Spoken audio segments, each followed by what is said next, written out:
I mean, sort of my larger question here is if you are a secular humanist, which I think you would describe yourself as, do you pretty much have to, for sort of the intellectual argument to hold together, do you pretty much have to go back to sort of looking for evolutionary explanations for something like spirituality, something like the origins of religion, as opposed to saying there's just some fundamental mystery there that we really can't explain, like why people develop these feelings or these experiences? I think you can argue either way.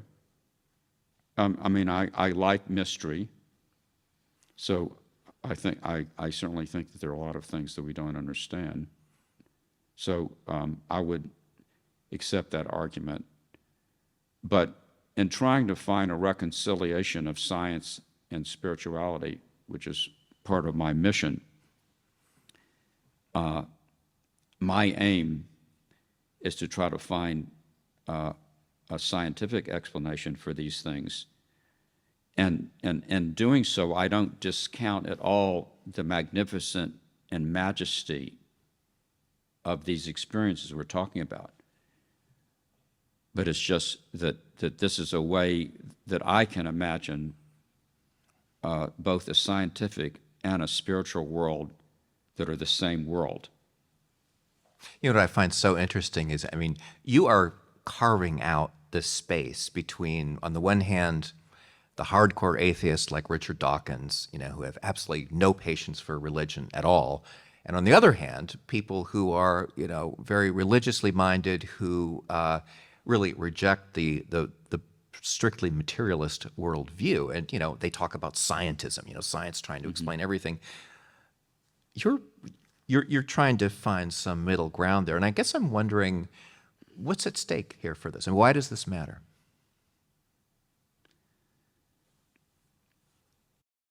I think that science and religion are the two most powerful forces that have shaped civilization.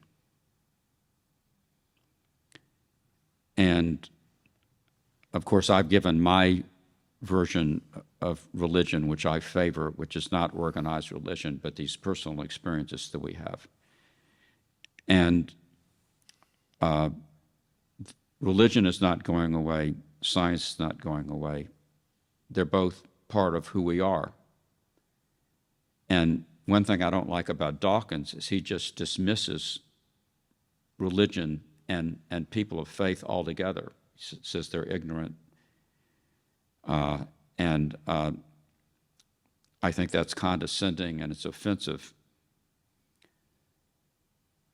I think that the amazing thing about human beings is that we are both rational, intuitive.